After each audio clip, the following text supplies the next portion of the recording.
In 2020, we all had to sit through and watch America be lit on fire.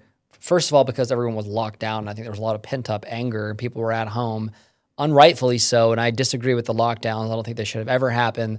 There was no scientific basis for the lockdowns. In fact, is it coronavirus.gov or covid.gov? COVID.gov. COVID.gov was just released today as of Friday, April 18th, with a timeline, documents, the unscientific basis of Anthony Fauci's orders on masking, on vaccinations, on social distancing, on the whole kit and caboodle that we all lived through. And so reasonably, America was, and the world was a powder keg, and the economy was on fire. And so that triggered mass migration.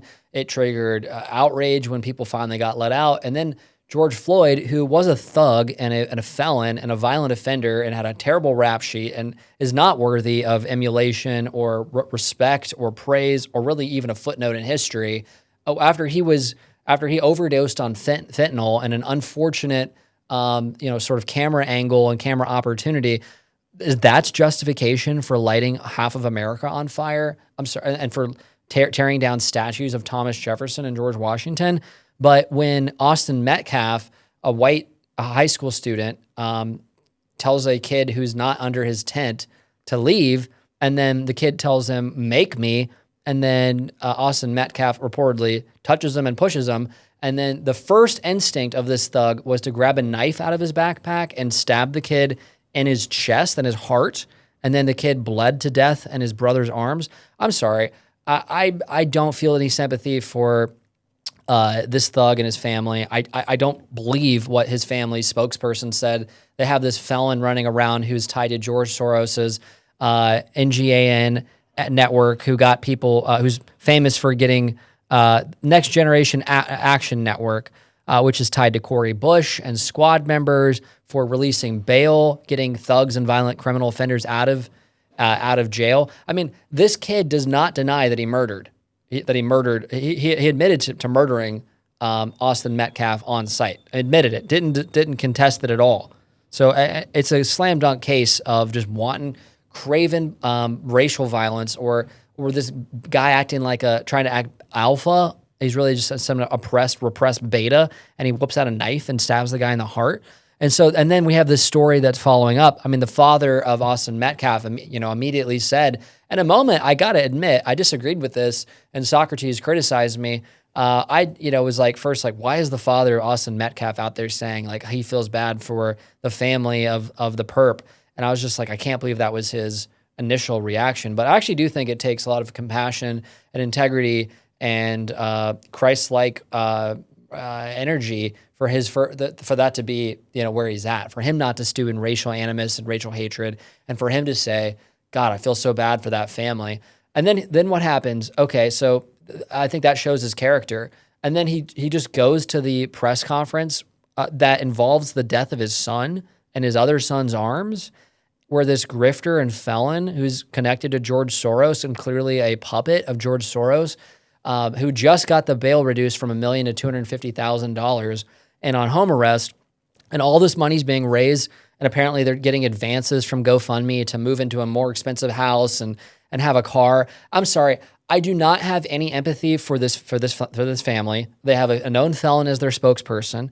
They're grifters. There's just not reaction energy. There's whites in America have spent the last 4 years and longer than that being told that they're bad just for existing. And I'm sorry, there's not going to be the sort of response that a lot of people think there's going to be for this situation, simply because it's a reverse aggressive case of what happened at George Floyd, if you even want to compare the two. One was a felon and one was a kid.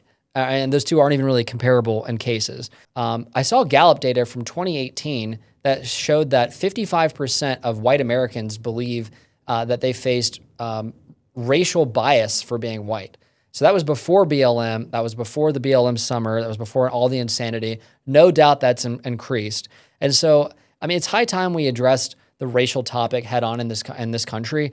Violence begets violence. So I think we all need to take a breath and take a step back. It is true that a small percentage of blacks commit a majority of black crime, and that the number one victim of black crime are blacks, and that's a tragedy. And that there needs to be justice for victims of any crime. But we're not going to get justice and have a better country by responding in kind. And so we need to take the temperature down.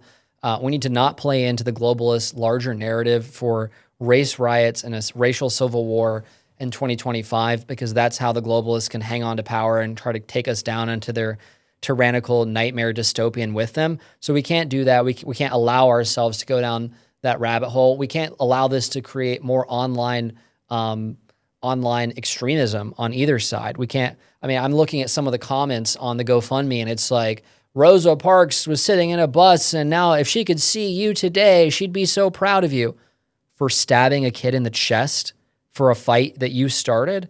I mean, I'm sorry. Like, this reminds me of when AOC said, this is our World War II, and she was talking about the Green New Deal. You have all these keyboard warriors, all these keyboard ninjas who've never faced adversity in their life, and they're just waiting for a cause to claim as their own, and there's all these false counter or ahistorical equivalences on race. And it's just like, guys, let's be smarter. America is much smarter than to get caught up in some race civil war and to make things racial. There's so many dimensions of personality and of intelligence, and America is about striving and opportunity and colorblindness and economic opportunity and ideas and engineering. And I mean, we're the leader of the free world for a reason, and we've taken the best of a lot of cultures and civilizations.